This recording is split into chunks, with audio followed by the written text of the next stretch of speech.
Good afternoon. Will the Government Relations, Ethics, and Transparency Committee meeting of February 18th, 2025 please come to order? It is 1:49 p.m. I'm your chair, Nohelani Uuhajans. Members, in accordance with the Sunshine Law, please identify by name who, if anyone, is in the room, vehicle, workspace with you today. Minors do not need to be identified. Let's begin with Committee Vice Chair Tamar Paulton. Good afternoon. Good afternoon and aloha awinala kaku. Aloha Winala. Councilmember Tom Cook. Good Aloha afternoon. Winala. Good afternoon. Councilmember Gabe Johnson. Good afternoon. Aloha Winala. Afternoon, Chair. Have from Corporation Counsel, Cody Minotodani, Deputy Corporation Counsel. Later, we will have Glenn Pasquale, Deputy Corporation Counsel, as well as Thomas Colby, Deputy Corporation Counsel, and Brian Bilberry, Deputy Corporation Counsel. We have with us right now Mr. Lance Taguchi, the County Auditor. Later, we will have online Jordan Molina, Director of Public Works, as well as Robert Schmidt, Deputy Director of Environmental Management. Our committee staff include Maria Leon, Committee Secretary, Casey Apo Takayama, Senior Legislative Analyst, Clarissa McDonald, Legislative Analyst, Peter Hanano, Legislative Attorney, Rochelle Kawasaki, Deputy Director of Council Services, Jean Pokipala, Council Services Assistant Clerk. Please see the last page of the agenda for information on meeting connectivity. 1 second. Testifiers wanting to provide testimony should sign up in the lobby, join on the online meeting via Teams link, or call into the phone number noted on today's agenda. Written testimony is encouraged and can be submitted via the e-comment link at mauicounty.us/agendas as well. Under the Sunshine Law, the chair will receive oral testimony for agenda items at the beginning of the meeting and as the item is called up. For individuals wishing to testify via Teams, please raise your hand by clicking on the Raise Your Hand button. If calling in, please follow the prompts via phone, *5 to raise and lower your hand, *6 to mute and unmute. Staff will add names to the testifier list in the order the testifiers sign up or raise their hands. For those on Teams, staff will lower your hand once your name is added. Staff will then call the name you're logged in under or the last 4 digits of your phone number when it is your time to testify. At that time, staff will also enable your microphone and video. If you wish to testify anonymously, please notify staff. Otherwise, please state your name for the record at the beginning of your testimony. Oral testimony is limited to 3 minutes per item, and if you're still testifying beyond that time, I will kindly ask you to wrap up your testimony. Once you are done testifying or you do not wish to testify, you can also view the meeting on Akalku Channel 53, Facebook Live, or mauicounty.us/agendas. We will do our best to take up each person in an orderly fashion, and we will now call up testifiers wishing to testify at the beginning of the meeting. Staff, can you please call our first testifier? The first testifier is Napua Huel, to be followed by Josiah Nishita.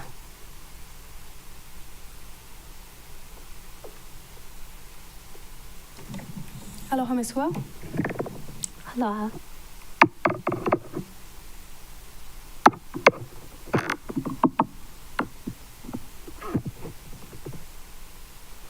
Okay, to begin?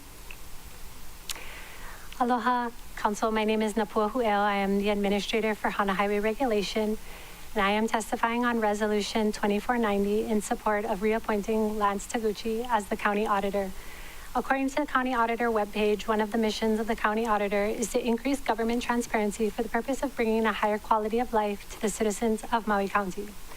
After reviewing last week's great committee meeting of February 13th, I think it is imperative that an audit be conducted to improve service in the transaction of the public business being conducted in this legislative body. This encouragement comes as a result of inaccurate misperceptions about our organization stated on the record by various members of this council. Hana Highway Regulation has always provided diplomatic communications despite the subject matter of grave concerns that we deal with. Councilmember Sugimura had made mention of a meeting that she had and misinsinuated that our organization had displayed anger within that meeting.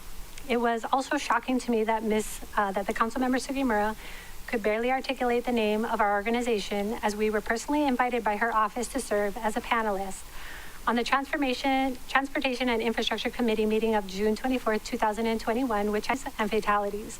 We are trying to improve road safety to prevent visitor deaths, so please do not mistake the seriousness of our work as anger, but rather pressing matters that require direct and efficient communication. Furthermore, I request Mr. Taguchi conduct an audit of last week's great committee meeting, as my sister and I never made or ever had contact with and have never ever questioned or grilled Councilmember Uwu Hodgins at any beach or home in Kenai, as she mentioned. This incident was completely falsified and used to influence fellow council members to deny my sister an opportunity to serve on the Maui Planning Commission board to fill the vacant East Maui and cultural practitioner seat. I expect the county auditor to investigate the allegations made by Councilmember Uwu Hodgins against us because I have absolutely no recollection of this incident and deem it as an outright lie. Councilmember Uwu Hodgins mentioned in the last meeting that there are certain things about my sister she'd rather not say on the floor, but I encourage her as a public servant and representative to maybe just not lie on the council floor. Thank you. Members, any clarifying questions? Because I do have some myself. And I will clarify that you did, and I'm sorry that you don't remember, but I'll never forget. And also, this is kind of not really about Mr. Taguchi's appointment, so I'm gonna just maybe limit it to that. But you did. And you guys called yourself the Kanaka Rangers, so I didn't insinuate that it was a Hana Highway regulation, but rather you folks as Kanaka Rangers. Whose house did this occur at in Kenai? How about, I'm happy to talk to you about this off the floor, but it's not really agendized right now, and I don't really want to mention names about that family property, but I'm totally happy to talk to you about it afterwards. As you know, everybody in Kenai is related. Sure. And so nearly every single home on that peninsula is an aunt or an uncle. Sure. There a police report filed. No. We totally had a conversation though. But we can talk about it. I'm happy to email you if you want to email. That's totally fine with I me, would whatever love version of, email dialogue of Cool. this incident so we can clarify. not a problem. Members, does anybody else have any other questions? Seeing none. Thank you very much for your testimony. Mahalo. Staff, next testifier, please. Chair, the next testifier is Josiah Nishida.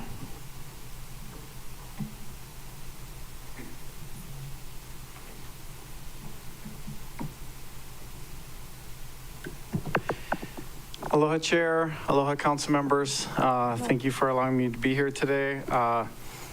Councilmember Sugimura had mentioned earlier I'm here in perpetuity, so I'm just trying to make that come to fruition.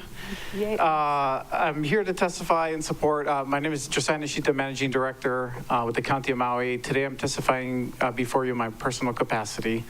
I want to testify in support of Resolution 24-990, reappointing Lance Taguchi, the County Auditor. I've had the pleasure of knowing Lance for probably about 13 to 14 years now, since my time working in the for the county. And when I first started with the council, Lance was in the county clerk's office. And I've had the pleasure of learning a lot from him, what not to do as well as what to do. And he's just been such a great resource for me throughout my career at the county to understand kind of the ins and outs. Working with us.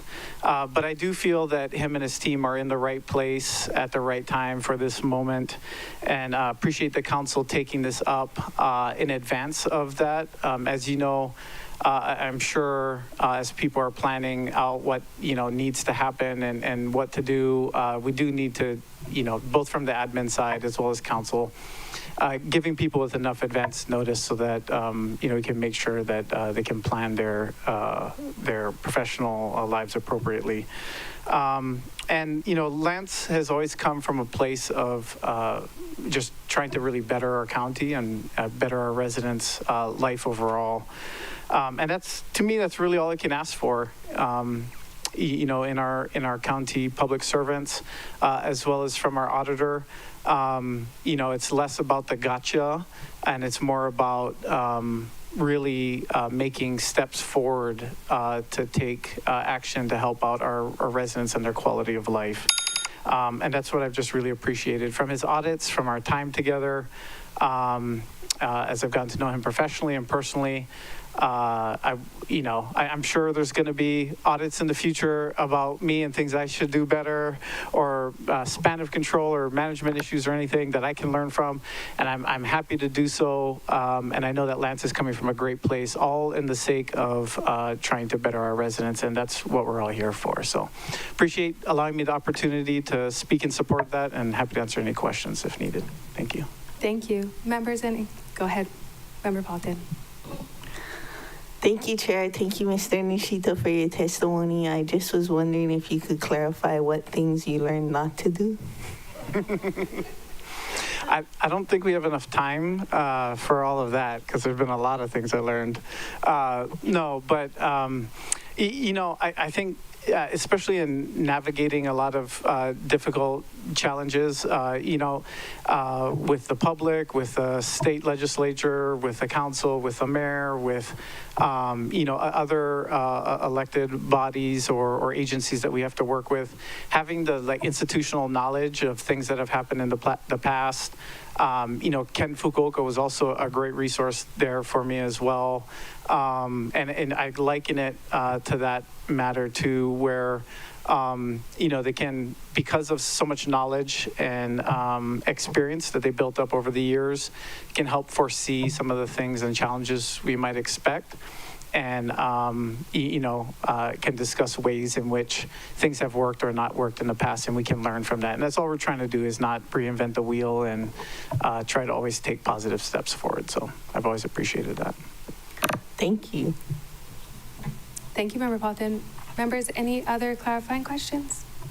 Seeing none, I guess that's all we got for you today. Okay, thank you very much. Bye, thank you. Next testifier, please.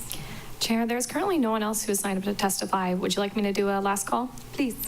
If somebody would like to testify in the chamber, please let staff know, or on Microsoft Teams, please raise your hand. This is final call. 3, 2, 1. Chair, it appears that nobody wishes to testify. Thank you. We have before us Resolution 24-90 entitled Reappointing Lance T. Taguchi, the County Auditor. Resolution 24-90's purpose is to reappoint Lance T. Taguchi as the County Auditor of the County of Maui under Section 3-9.1 of the revised Charter of the County of Maui 1983 as amended.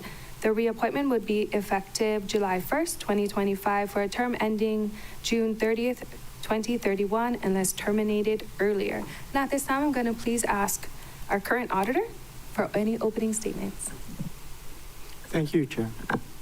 Aloha, council members. Thank you for this opportunity to discuss the reasons why I'm seeking reappointment to continue as the Maui County Auditor for a term commencing July 1st, 2025. As you're aware, the county has been facing enormous challenges in the coming years. The devastation in our community and the strain on county resources caused by the COVID pandemic and the August 2023 wildfires will take many years to resolve. I've been a part of this community all my life, and I will continue until the day I die. I have an obligation to my parents, my family, my friends, and I want to be a part of the recovery effort. During my tenure as a Maui County Auditor, I have increased my institutional knowledge of department operations and assembled a team, well-seasoned team of licensed professionals in the Office of the County Auditor. While my office is currently made up of only 4 people, together we have over 147 years of combined experience. I've developed and sustained a good working relationships with the council, the administration, county employees, and other county and state auditors. In addition, I have forged and strengthened relationships with the county, state, and federal law enforcement. As you're aware, we have been reviewing emergency procurements for possible audits or examinations. During that review, we observed instances which indicate fraud, waste, and abuse may have occurred. We've reported the matter to the appropriate authorities. Since we are no longer actively involved in this matter, we'll be looking into what internal control failures that we can report publicly and make meaningful recommendations to improve the procurement process. As a direct result of what we have already observed, I initiated a countywide fraud risk assessment. The assessment is currently ongoing and should be completed by the end of June. If reappointed, I plan to assist the county in our efforts towards recovery by helping to improve internal controls over procurement and the distribution of grant funds. In closing, service to this county has become my life's work. It's been an honor. I humbly ask for the committee's favorable consideration. Thank you. Thank you, Mr. Taguchi. Before we move on, I'm going to recognize Member Senensi. Good afternoon. Aloha and good afternoon, Chair. Sorry, my volume was muted. So sorry I got on late, but I'm at home. I'm by myself and no testifiers in Hana, Chair. Thank you. Glad you could join us. Staff, before we move on, is there anybody else wishing to testify on this item? Chair, there's currently no one signed up to testify. I can do a last call. Please. If somebody would like to testify in the chamber, please let staff know, or on Microsoft Teams, please raise your hand. This is final call. 3, 2, 1. Chair, it appears that nobody wishes to testify. Thank you. Members, seeing there are no individuals wishing to testify without objection, I will now close oral testimony for this item. Thank you very much. And as a reminder, written testimony will continue to be accepted. We will now go into a 3-minute questioning period with a 1-minute follow-up round if necessary. So members, if you have any questions, please raise your hand. Any questions? Member Paulton. Thank you, Chair. Thank you, Mr. Taguchi, for your willingness to serve. Would the countywide fraud risk for the distribution of grant funds include controls for the CDBG-DR award? Thank you for the question.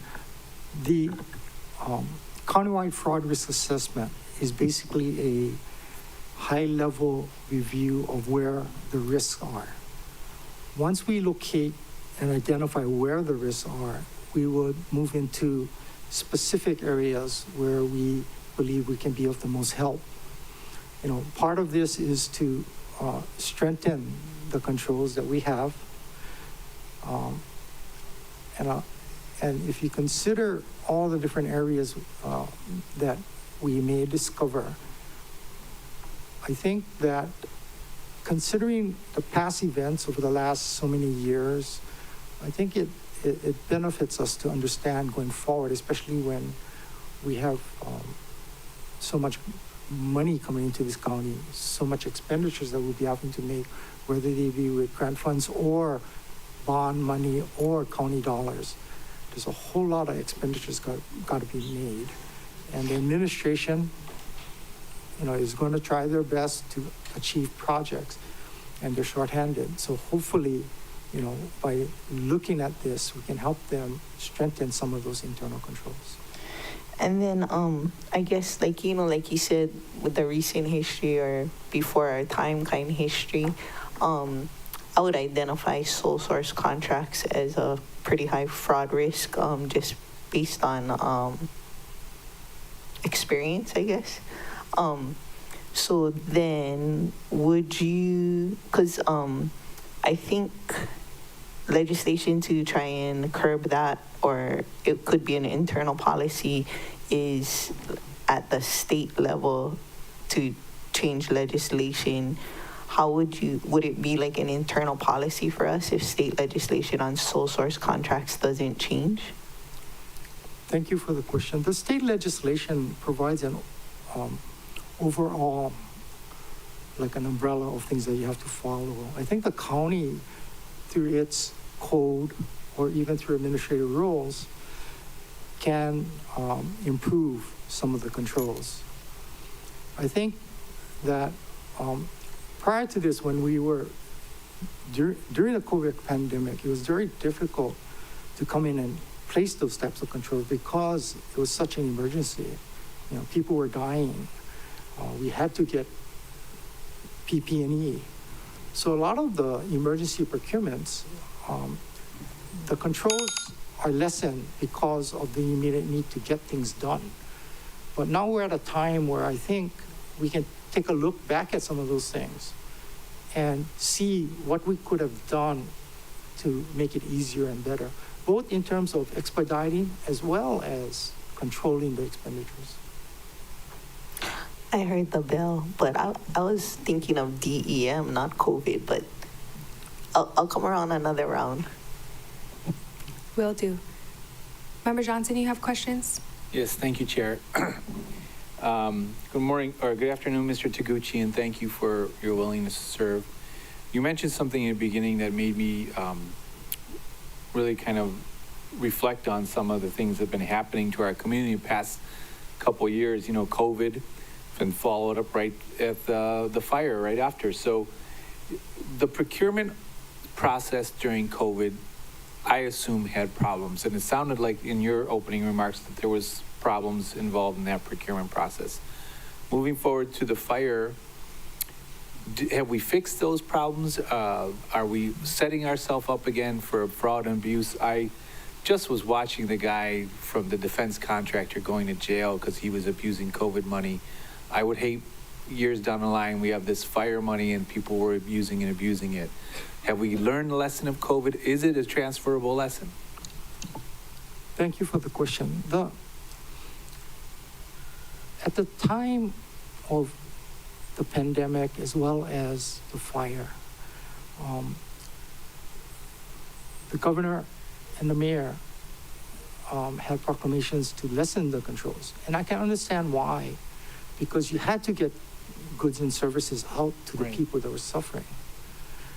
But I think it also would behoove us to, at this point in time, take a look back to see, okay, they did this, this happened.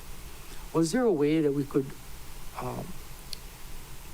establish some controls, not to really bog down and so that it would interfere with getting the aid to the community?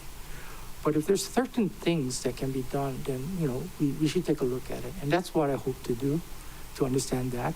Moving forward, if the risk assessment finds that there are certain departments that are very high risk, then at that point in time, you know, hopefully we can make specific recommendations to the department that is, you know, we'll be looking at.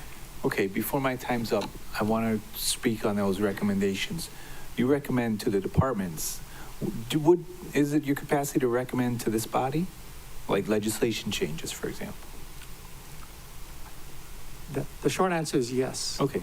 If there's things that could be done and passed in the Maui County Code, or even possibly through the charter, then it'll be this body to move it forward.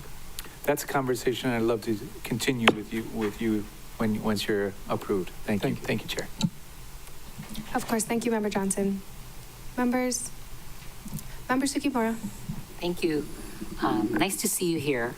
And I have to say to the community what I told Auditor Taguchi is that earlier in the year, or maybe ending of last year, when we had the clerks come up and they came before this committee for confirmation. And I was surprised that we didn't take you up at the same time. But I'm glad to see you here today. And through the years that I've been on, in the council, appreciate your good work and how you're absolutely right that he cares for the community and what Managing Director Nishita said also. I have been lucky, I guess, fortunate to hear some of your audit reports and the outcomes. And I wondered if you might share with us some of those, the audit report that you found most, not enlightening, but fulfilling that you did. And what can we look for in the future? Thank you for the question. I guess it's kind of taking me back through memory lane, but understand that the audits, are done by my auditors. They provide, the meat and potatoes of the audit. I'm more the person that directs. But one of the first report is memorable only because the result of it was implemented. I learned a lot.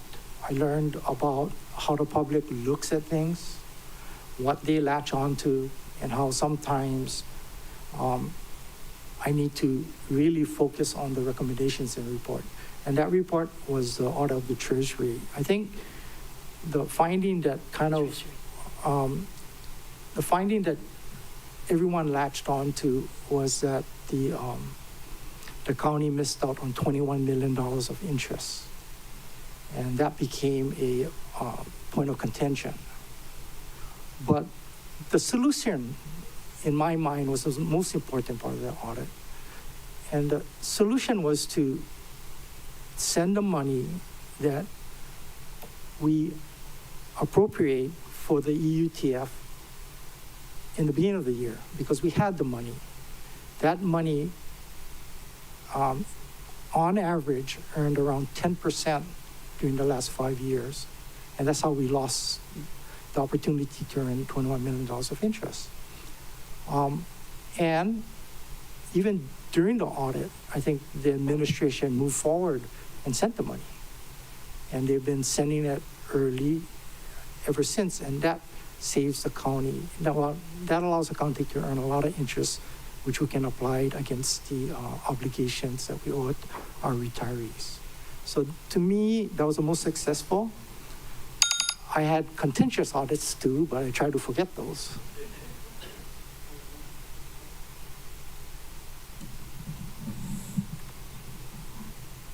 Member Rollins Fernandez, I saw earlier that you were going to put your hand up. Do you have any questions?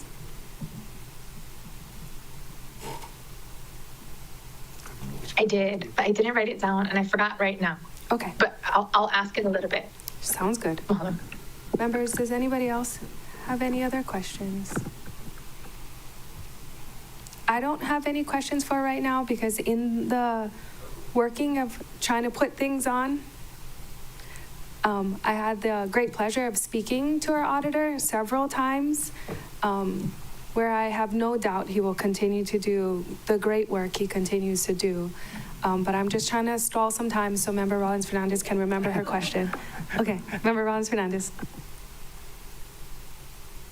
Mahalo, Chair. I was intently listening to the response to Member Sigma's question, and there went my question.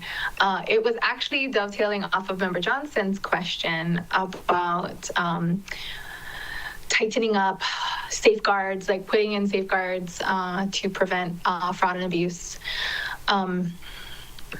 So,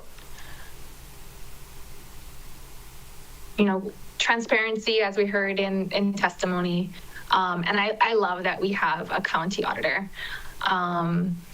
One of the things that I had tried to do as the budget chair was make our budget available in easy to access software, so that would be transparent, navigatable by anyone in the public. It never panned out. And so, I'm supportive of us not funding the software anymore. We need staff to do that. But I'm still really supportive of like a way to have, whether it's like on our page or something, where, when grants or contracts are awarded, like it all be in one place. Because if there are any conflicts or any concerns, the public may be able to easily access, some kind of a database and then find it quickly and then provide that information as one of the safeguards. And aloha, Mr. Taguchi, mahalo for being with us and your willingness to continue on as our auditor. So my question is, when you do recommendations on providing more safeguards like that, is, like software or, that kind of processes something that you would recommend? Or, it doesn't have to be that idea, but like something like it or something. Thank you for the question. I think software that help provide some control is valuable. For example, when we did our procurement of the P-card audit, we did some data mining. And data mining is applying software to the raw data to determine if there's patterns or trends. So after we completed that audit, it was very satisfying to see that the purchasing department, I believe they purchased the same software. So my understanding is that they do run the P-card procurement data through that software to try and identify possible controls. So yes, you're right. There's quite a bit that can be done with software. But at the same token, some things are just old school, like ethics. I think the Ethics Commission was talking about providing ethics training year-round to be able to procure. I think that kind of things will also help because it's kind of like there's no one solution. I think you approach it in many different ways. But once again, as we look into it, I'll give you more certainty. I'm just at this point just trying to think off the top of my head. I love that. Training is always great, especially when, you're an administrator of a program and there could be like gray area or, there's, we're Maui County, such a small population. So many of us are related. So helping to advise administrators on how to prevent actions that could be perceived as unethical. So training, awesome. And software, yes. Okay, cool. Mahalo, Chair. Thank you, Member Rollins Fernandez. Members, does anybody else have any other questions? If not, I'm going to call on Member Paulton again. Member Paulton. Thank you, Chair. Thank you, Mr. Taguchi. I just wanted to follow up on your possible admin rules as a solution. If you suggest admin rules that would cut down on countywide fraud risk and the admin chooses not to adopt those rules, what would be the next step? Like propose legislation or something for the county code? Not suggesting the BISN administration wouldn't listen, I just hypothetically. Oh, yeah, thank you for that comment. Because the reality is the administration, they do want to do the right thing. There's a lot of people in the administration that want to do the right thing. And in fact, a lot of people doing the work knows sometimes that, I shouldn't be doing this. But it's a control weakness. But I guess what I'm trying to say is there is a possibility of putting something in the code, but I think the controls work best when everyone, council, auditor, administration, kind of work together and agree that this is the way to go. Then you have something that, is more meaningful, I think. Because if you do something by code and the administration doesn't agree with it, they might not do it. And how would you know? So I think it behooves everybody to try and work together and establish these internal control, and everybody do their part. Maybe we can post all the administrative rules too so that everyone knows what they are. Thank you, Member Paulton. Members, does anybody else have any more questions of our auditor as we discuss his reappointment? None? Great. At this time, then, I would like to entertain a motion to recommend the adoption of Resolution 24-90, including any non-substantive revisions. So moved. Okay, we have to fight for that one. Motion made by Member Paulton, second by Member Sugimura. Any further discussion? Seeing none, I would like to entertain a motion to amend Resolution 24-90 by substituting Resolution 24-90 with the proposed CD1 version attached to Chair Lee's amendment summary form posted on today's agenda. So moved. Thank you. I have a motion made by Member Paulton, second by Member Sugimura. This version is approved to form and legality by the Department of Corporation Counsel. At this time, if we have any discussion to the motion, Member Paulton, please go ahead. Full support. Thank you. I like your concise discussion. Any other discussion? Member Rollins Fernandez. Mahalo, Chair. I also fully support the motion on the floor and just want to mahalo Mr. Taguchi for his, excellent work and just appreciation for him and his team for continuing to do the work, do the good work that they've been doing on behalf of the county. Mahalo, Chair. Thank you. You're right. He has an excellent team. Members, do we have any other discussion? Seeing none. All those in favor, please raise your hand and say aye. Aye. Aye. Chair, that's 9 ayes, 0 noes. Motion carries. Thank you very much. Members, main motion as amended, please raise your hand and say aye. Aye. 9 ayes, 0 noes, motion carries. Thank you very much. Congratulations. You're stuck with us for a little bit longer. Thank you. Yay. Thank you, members. Thank you, members. Let's move on. Resolution 25-13 we have before us, which would approve the settlement of the claim filed on December 8th, 2023. The claim alleges property damage to utility poles and lines sustained on December 14th, 2021 due to negligent operation of a county vehicle by a county employee. And we have Mr. Glenn Pasquale with us right now. If you could please provide us any opening comments. Thank you.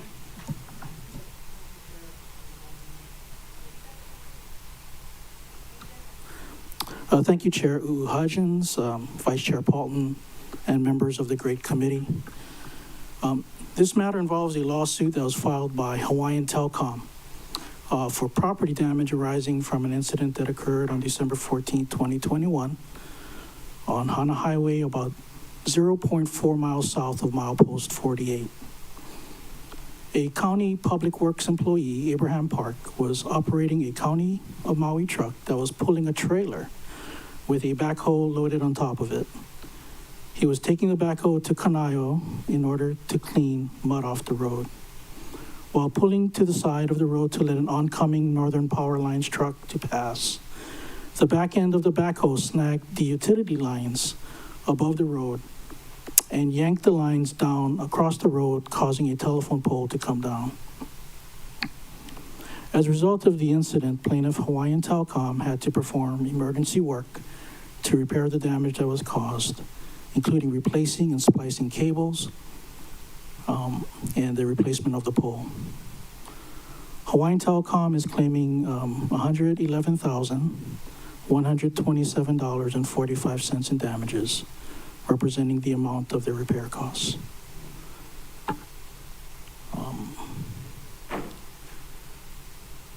Based on the above, I am requesting the authority to settle the case for that amount. If you have any questions. Could you repeat the amount? Sorry. Yes, it was $111,127.45.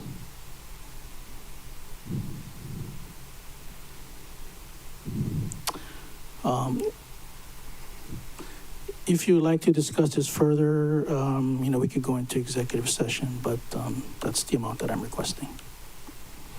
Thank you. Before we go into discussion, let's take last call for testimony on this item, Resolution 25-13. Yes, Chair. There's currently no one who has signed up to testify. Would you like me to do a last call? Please. If somebody is in the chamber and would like to testify, please let staff know, or on Microsoft Teams, please raise your hand. This is final call. 3, 2, 1. Chair, it appears that nobody wishes to testify. Thank you. Members, seeing that there are no further testimony on this item without objection, I will now close oral objection. Thank you. Written testimony will continue to be accepted. Sorry, I was multitasking. Members, any questions? Member Kama, then Member Sugimura.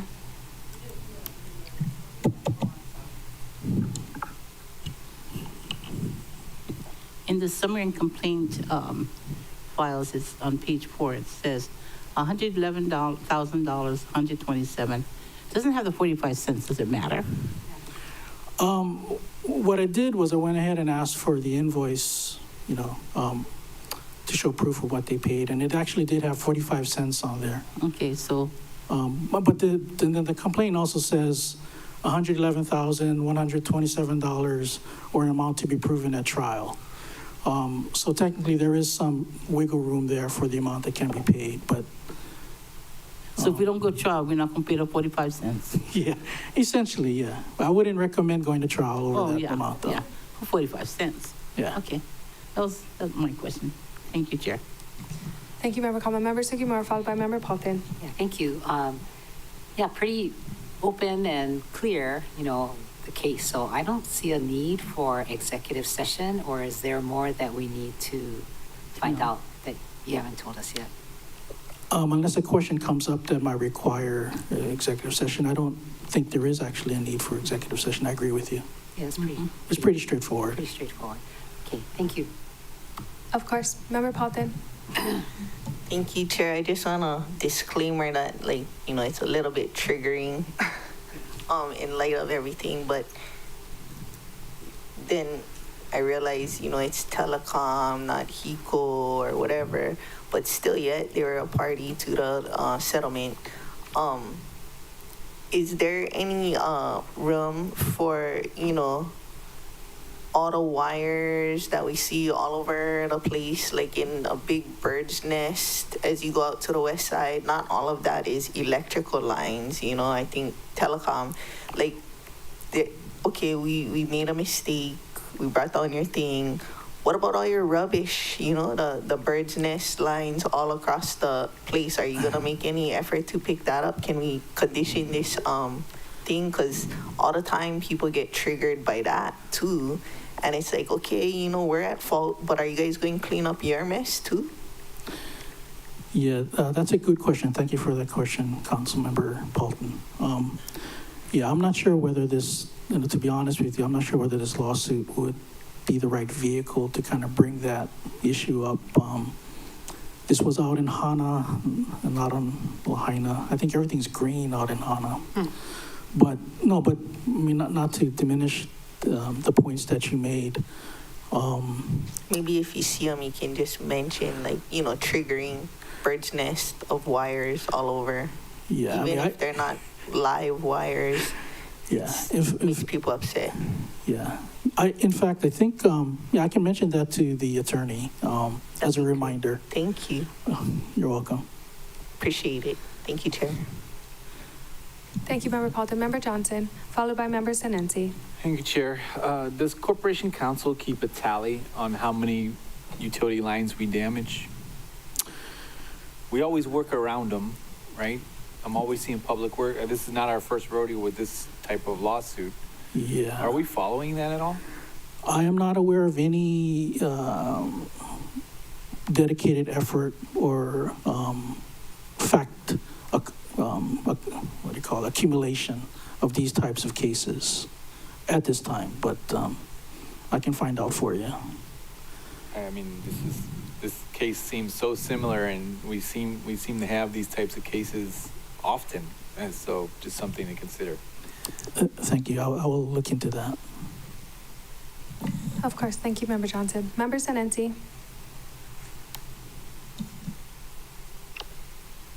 Mahalo, Chair. I just wanted to speak to the situation, you know, and kind of give a background for the other members. In the efforts to bring broadband to rural East Maui, you know, we've been working with Telcom to add the additional fiber optic lines.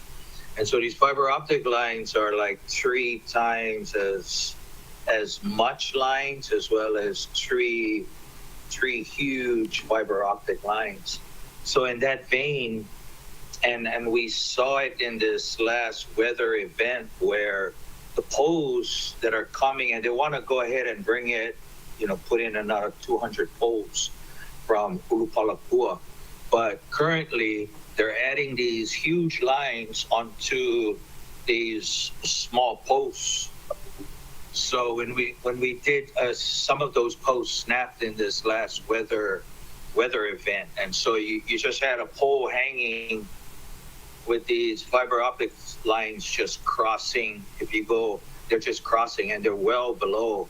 And I should have taken some pictures to share, but some of them are right within the roadway. So, I mean, not a truck or a regular truck would hit some of these lines during these big weather events, especially on the south side where we get a lot of wind and rain on that side. So I'm okay with this, but I'm hoping that maybe Hawaii Telcom would address some of these smaller, albeit older poles that are still going out Kaupo side.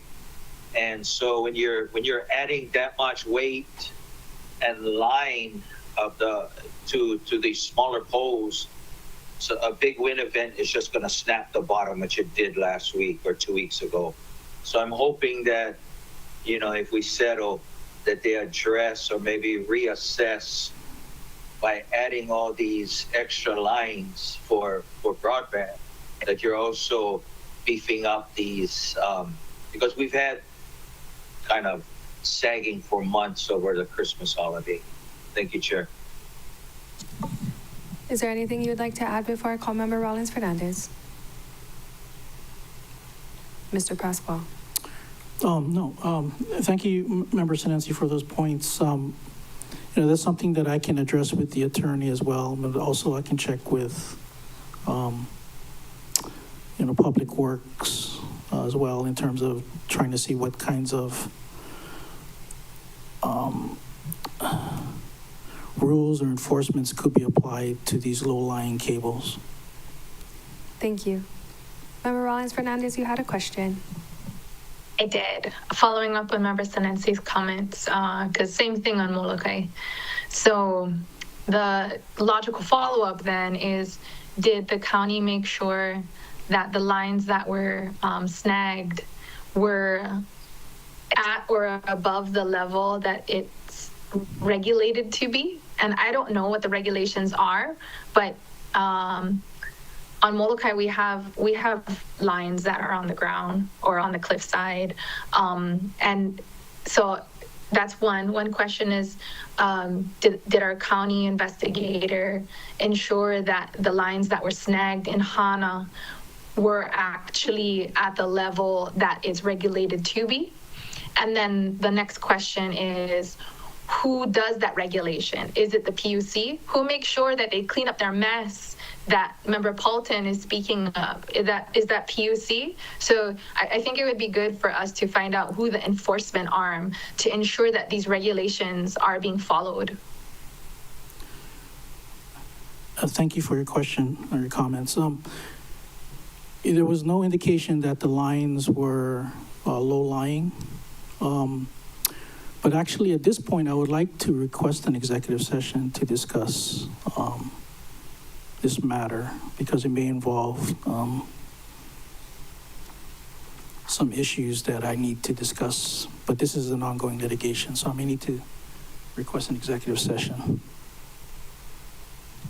Okay, before we go into executive session, please remember Member Rollins Fernandez's question because she can't write it down. I'm sure she remembers, but please remember, do we have any other questions to address in open session before we go into executive session? Does he know the answer to the second question that I asked about who's the regulatory agency? Yeah, unfortunately, I don't know the answer to that question, but I can find out. Sorry, thanks. Okay, mahalo, Mr. Pascual. No other questions for open session. Okay, sounds good. Members, no other questions for open session? Okay, well, if not, I would like to entertain a motion to convene an executive meeting in accordance with Section 92-5A4 Hawaii Revised Statutes to consult with legal counsel on questions and issues pertaining to the powers, duties, privileges, immunities, and liabilities of the county, the council, and the committee, and Section 92-5A8 Hawaii Revised Statutes to deliberate or make a decision upon a matter that requires the consideration of information that must be kept confidential pursuant to a state or federal law or court order. I have a motion made by Member Sugimura and a second by Member Kama to entertain a executive session for resolution, give me 1 second, 25-13. Any further discussion? Seeing none, all those in favor, please raise your hand and say aye. Aye. Chair, that's 9 ayes, 0 noes. Motion carries. Okay, 1 second as I continue to read everything else. For the record, the following personnel will be attending the executive session meeting. All council members in attendance, including myself, Committee Chair Nohelani U'uhajins, Committee Vice Chair Tamara Paulton, Councilmember Tom Cook, Councilmember Gabe Johnson, Councilmember Tasha Kama, Council Chair Alice Lee, Councilmember Keani Rollins Fernandez, Councilmember Shane Sinensi, and Councilmember Yukine Sugimura. Office of Council Services staff include Mr. Peter Hanano, Legislative Attorney, Rochelle Kawasaki, Deputy Director of Council Services, and Maria Leon, Committee Secretary. And are both of you going to be joining us or just one? Okay. And we have Mr. Glenn Pasquale, Deputy Corporation Counsel, and Cody Minutudani, Deputy Corporation Counsel. And at this time, I would like to call for a 5-minute recess at 2:47, and we will p.m. and we will reconvene in executive meeting. This Government Relations Ethics and Transparency Committee meeting is now in recess.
Good afternoon.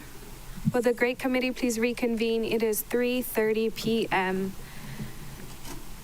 Is the mics kind of adjusted now that we're back into open session? Okay. Okay, great. Just making sure everybody can hear. Members, we have just completed our executive session meeting on Resolution 25-13. And at this time, I'm going to ask Mr. Hanano, to please provide a summary in accordance with Act 19, 2023. Thank you, Chair. Your great committee met in executive session to discuss the pros and cons of the settlement, as well as the rights and liabilities of the county. Thank you, Chair. Thank you very much. Is there any further discussion before my recommendation? Seeing none, I would like to entertain a motion to recommend the adoption of Resolution 25-13, including any non-substantive revisions. I have a motion made by Member Sugimura and a second by Member Kama. Any discussion needed? Seeing none, I'd also like to entertain a motion to amend the resolution to include the exact settlement amount, this is relating to the 45 cents difference, into the resolution. I have a motion made by Member Kama, second by Member Sugimura. Any discussion? Seeing none. All those in favor, please raise your hand and say aye. Aye. Chair, 9 ayes, 0 noes. Oh, Do we have 9? Oh, Member Rollins. Sorry, I had a question before. Sure. Madam Chair, I thought that we could only vote up or down the recommended. I don't oppose adding the cents. I just want to make sure that we're following consistent procedure. Because in previous settlement proposals, we could only up or down it. We couldn't change the amount. I think in discussion, and they can correct me if I'm wrong, because Mr. Pascual specifically stated the amount, which included the 45 cents, we're just recognizing that that's what it says. Yes? Okay. I did ask if that 45 cents was covered into the non-substantive revisions, but apparently not. Mahalo, Chair. I just wanted to protect the taxpayer dollars. Just kidding. 45 cents, that's 3 bus rides when I was young. Okay, I'm ready for the vote. Okay, no, thank you for that question. We had a long discussion about that as well. So right now we're at main motion as amended. All those in favor, please raise your hand and say aye. Aye. Chair, 9 ayes, 0 noes. Motion carries. You took tally of the first vote as well, yeah, before Member Rollins Fernandez's question? Okay, perfect. Just making sure they were all counted. All right, Gengi, moving on.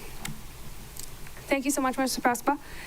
We have before us Resolution 25-43, which would approve the settlement of Comar Maui Properties 1 LLC versus Corporation Counsel Thomas Colby. Thank you, Chair. Good afternoon. The subject matter of these two lawsuits is a 20-acre parcel that is adjacent to the Central Maui landfill. This county authorized us to condemn the property via eminent domain and apportioned $830,000, which was the appraised value of that property. In anticipation of us filing our eminent domain action, Comar Properties went ahead and filed the declaratory request for declaratory and injunctive relief in federal, another branch of the Maui landfill. We had a hearing before Judge Mansfield related to the possession of the property. At this time, the court made a request to the parties that they brief the issue about what the appropriate procedural rules are that ought to govern how he determines possession of the property.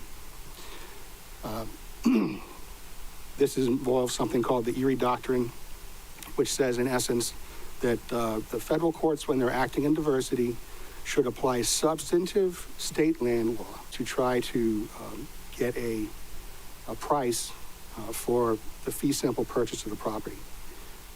We weren't able to do that.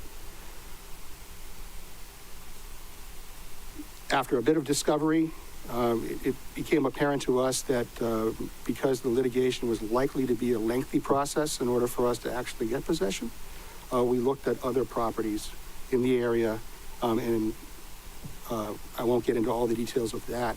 But the long of the short of it is, at that point, we had not taken possession of the property, and the court had not made any determination of the validity of the taking. And so we voluntarily dismissed the eminent domain action, which is allowed under the Federal Rules of Civil Procedure 71.1. After that happened, we engaged in additional settlement discussions with opposing counsel and requested a second settlement conference with Judge Mansfield, which is why I'm here, because we have met, discussed the issues, and we need to see whether or not there's a way for us to resolve this. And the court is active and willing to be of additional help. However, for a lot of reasons, but most importantly because I need to discuss with you our liabilities and our rights under both the federal and the state law, rather than discuss an open session, I'm going to request that I advise you guys of the litigation in executive session. So I make that request. I'd be happy to answer questions, but probably most of them ought to be in exec session. Thank you. Chair Lee, do you have a clarifying question? Because before we get into discussion, I need to do testimony. Yes, a clarifying question. Okay, sounds good. But I realize it might have to wait. Okay. The thing is, I was following you as you're explaining the chronology of things. Then you said the county decided to look for another property. And then you left that and went someplace else. So following along that line, did we find another property? Yes. I didn't hear it. I didn't announce it, but I think this has been something that you guys have We've discussed. been aware of. This is a purchase of two other properties that are also adjacent to the Central Maui landfill. But you know what? We also have DEM on the line with us. Yes? So maybe they might fill us in on that, and they will provide us any opening comments they have for this case as well. Thank you, Chair. Thank you.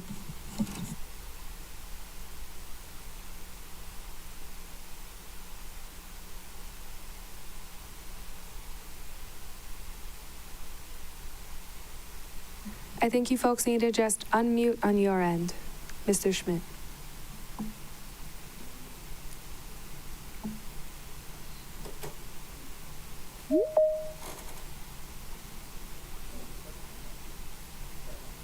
Do we have him? Okay, I'm going to give him about 5 more seconds, and then we can go on to testimony, and he can answer any questions we might have in discussion.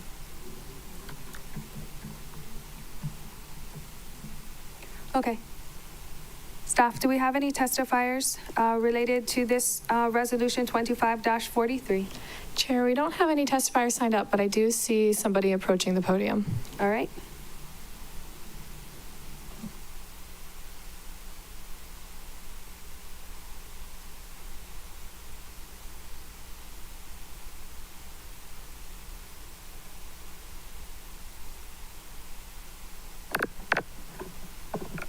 For the county of Maui.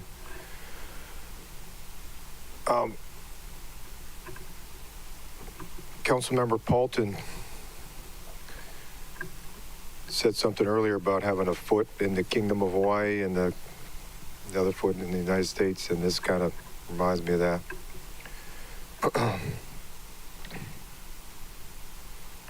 So, yeah, I've been thinking a lot about it too, and it's like pulling my brain into taffy with the Kingdom of Hawaii. So, yeah. For clarification, maybe it would help when they say property and land. It's two different things. Thank you very much.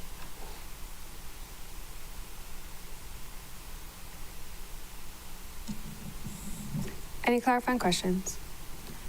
Seeing none. We do have DEM, and they can do an opening statement when we get into discussion, but first we're going to exhaust testimony. Do we have any other testifiers? Chair, we don't have anyone else signed up. Would you like me to do a last call? Please. If somebody would like to testify in the chamber, please let staff know, or on Microsoft Teams, please raise your hand. This is final call. 3, 2, 1. Chair, it appears that nobody wishes to testify. Thank you. Members, seeing there are no more individuals wishing to testify without objection, I will now close oral testimony for this item. Thank you. Written Testimony will continue to be accepted, and before we get into discussion, I'm going to take the other opening comments from Mr. Schmidt of DEM.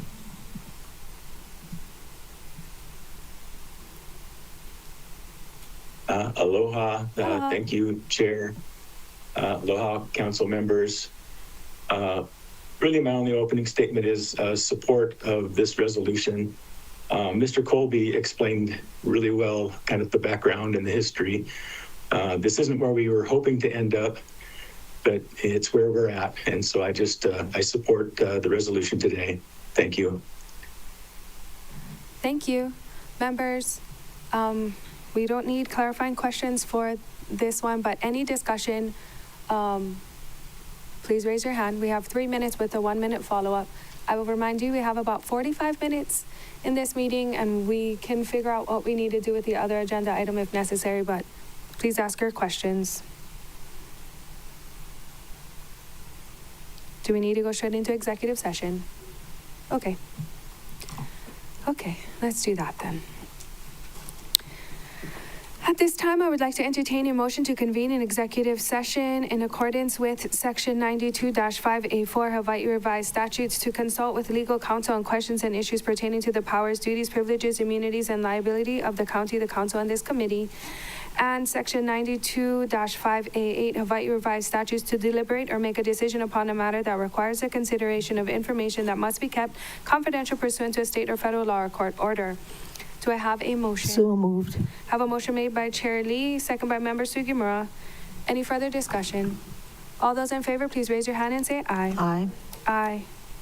Chair, 9 ayes, 0 noes, motion carries. Thank you very much. For the record, the following personnel will be attending the executive meeting. All council members in attendance, including myself, Committee Chair Nohe'u Hodgins, Committee Vice Chair Tamara Paulton, Councilmember Tom Cook, Councilmember Gabe Johnson, Councilmember Tasha Kama, Council Chair Alice Lee, Councilmember Keani Rollins Fernandez, Councilmember Shane Sinensi, and Councilmember Yukile Sugimura. Office of Council Services staff include Peter Hanano, Legislative Attorney, Rochelle Kawasaki, Deputy Director of Council Services, and Maria Leon, Committee Secretary. And for Corporation Counsel, we have, are you staying, Cody?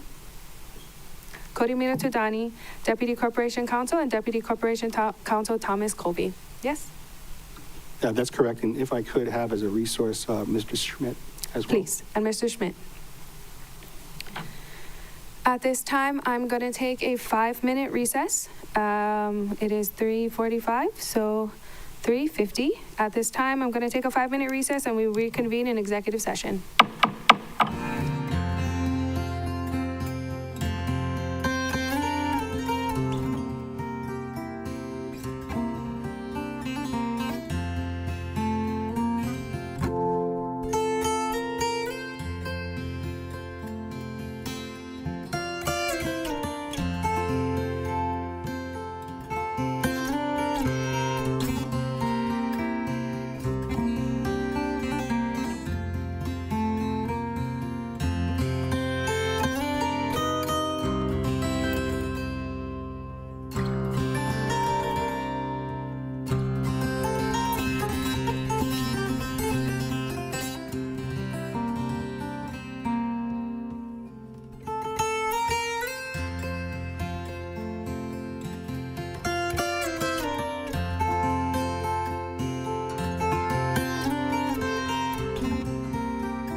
Will the Government Relations, Ethics, and Transparency Committee meeting please reconvene? It is 4:31 p.m. Members, we have just completed our executive meeting on Resolution 25-43. And at this time, I'm going to ask Mr. Hanano to please provide a summary in accordance with Act 19. Thank you, Chair.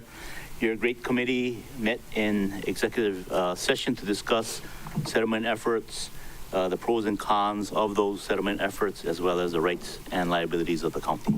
Thank you, Chair. Thank you very much. Members, is there any further discussion before we move on to my recommendation? Okay, seeing none, let me get to my page, sorry. Okay. Okay, at this time, I'd like to entertain a motion to recommend the adoption of Resolution 25-43, including any non-substantive revisions. So moved. Thank you. I have a motion made by Member Johnson. Do I have a second? I have a second by Chair Lee. Any further discussion? Seeing none, all those in favor, please raise your hand and say aye. Aye. Chair, that's 8 ayes, 0 noes, 1 excused. Member, motion carries. Thank you. Thank you so much. Members, I know right now is usually when we adjourn our meeting. We do have one more thing on the agenda. Member Senenci, I know you need to leave. Member Fernandez, Rollins Fernandez, I'm sorry, do you mind staying for a little bit? Thank you so much. I have to leave at about 5-ish, so that's the latest I can stay. Is Mr. Bilberry in with us? He's not. Did he leave? Is he coming back? At seek, whatever that means, of the Endangered Species Act of 1973. Mr. Bilberry is supposed to join us, but while we wait for him to join us, if he's not online, can we please go to testimony? Chair, he is online. Okay. Mr. Bilberry, if you would like to give us a brief overview. Mr. Bilberry, if you would like to give us a brief overview.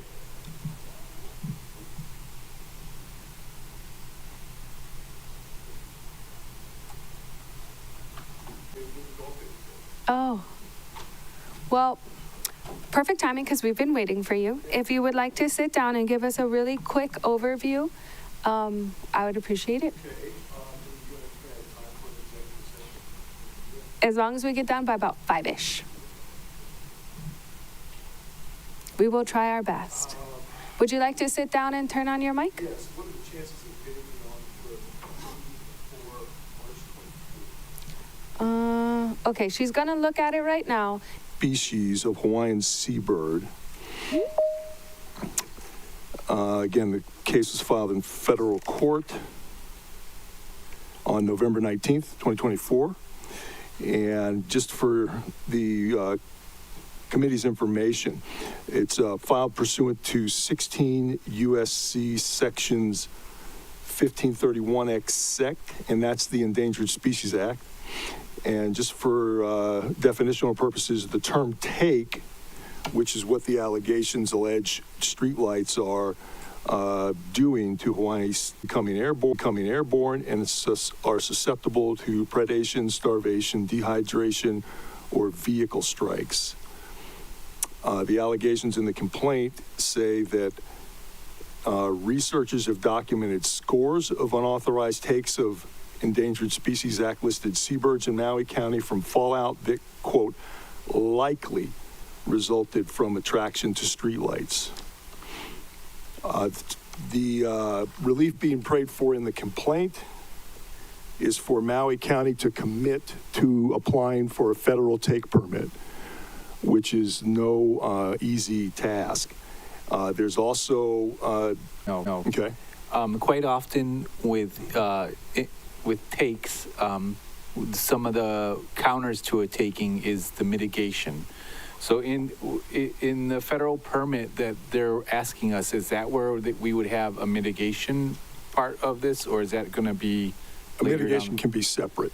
It can be separate. Yeah. Because we know the windmills, right? They are allowed to, birds hit windmills, they fall, but Right. in return for that happening, they have to go and do some They search for conservation birds, work. there's some and- habitat conservation Yeah. that goes on. So- Predator control. Is that something here that? Yeah, they've asked for mitigation measures as well. Okay, they yeah. have asked for mitigation measures. All right.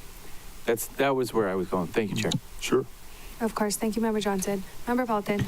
Can you mention the 3 species of endemic birds? I can.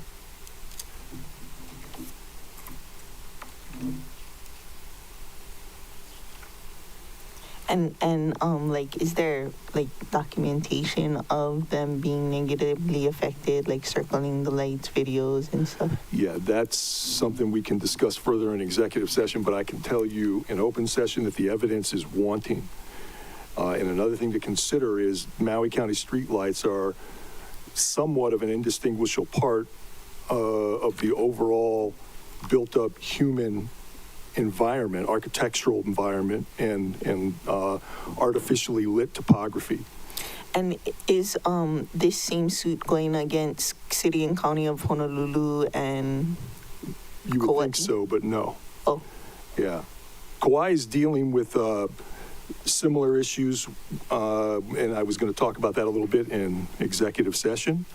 The City and County of Honolulu, let me back up, I'm sorry. Neither the City and County of Honolulu or the State of Hawaii, which does have jurisdiction over many of the roadways here on Maui.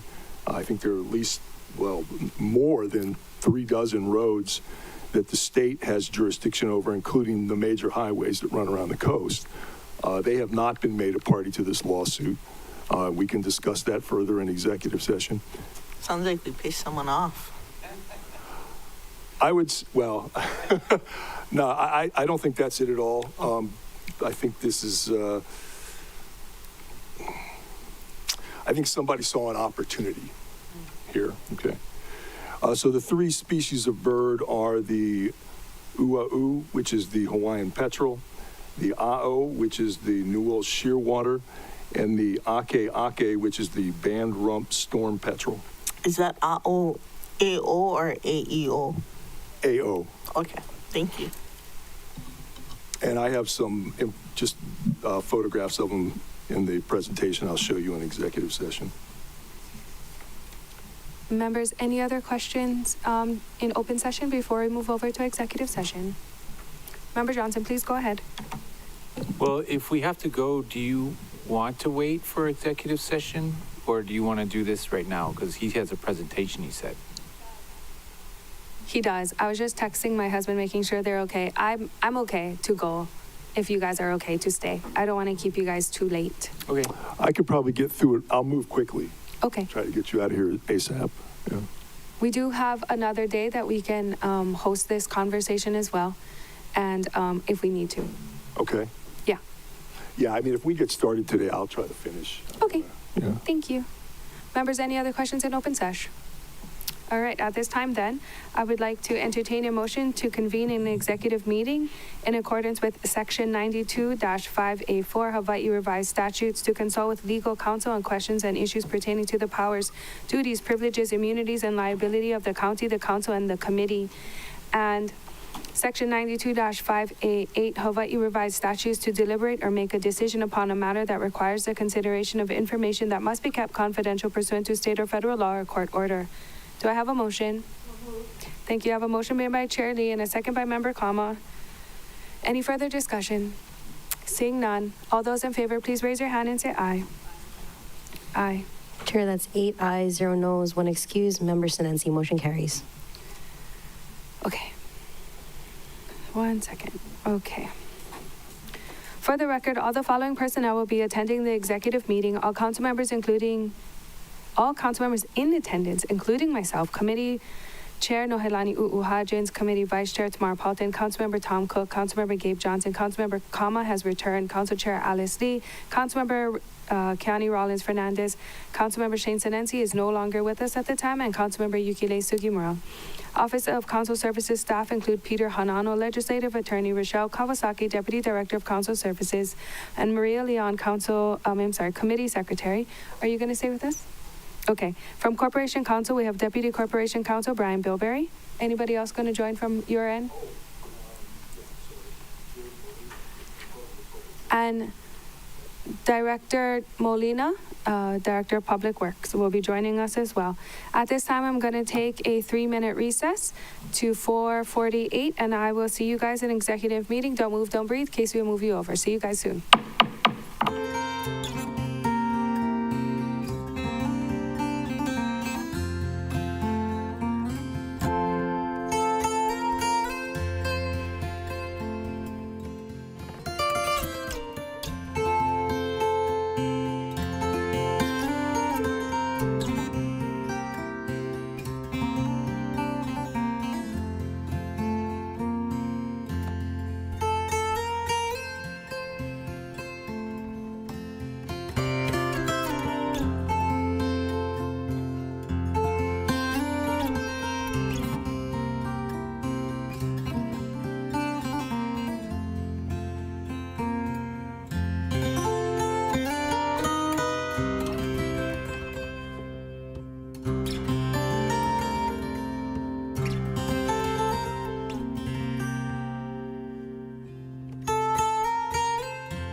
Will the Government Relations, Ethics, and Transparency Committee meeting please reconvene? It is 5:55 p.m.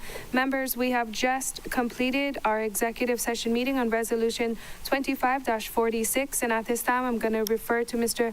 Hanano to please provide us a summary in accordance with Act 19-2023. Thank you, Chair. Your great committee met in executive session to discuss settlement efforts, strengths, and weaknesses of the case, as well as rights and liabilities of the county. We also discussed some matters that should be an open session, and those were basically a historical background of related state cases and statewide issues regarding the subject seabirds and relevant efforts leading up to this case. There's also a discussion about the lighting issues, birds, and bird fallout, which we will be putting on the record. Thank you, Chair. Thank you. Members, any other questions that we have in open session that you need asked? Member Rollins Fernandez. Mahalo, Chair. Just a clarification for Mr. Hanano. When he said those things will be put on the record, is that including the history of cases that he said should have been in open session?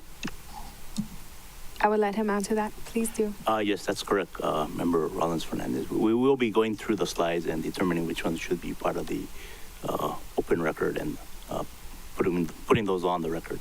Thank you. Excellent. Mahalo for doing that work. I support that. Thank you, Member Rollins Fernandez. At this time, I would like to entertain a motion to recommend adoption of Resolution 25-46, including any non-substantive revisions. Second. Thank you. I have a motion made by Member Cook, second by Member Sukimura. Any further discussion? Seeing none, all those in favor, please raise your hand and say aye. Aye. Chair, that's 7 ayes, 0 noes to excuse members Sinensi and Lee. Motion carries. Thank you very much. This item will move on to full council for its consideration. Thank you so much, members, for your time and indulgence in this late meeting. This concludes the Government Relations, Ethics, and Transparency Committee meeting. Thank you very much again, members. It is 5:58 and this meeting is adjourned.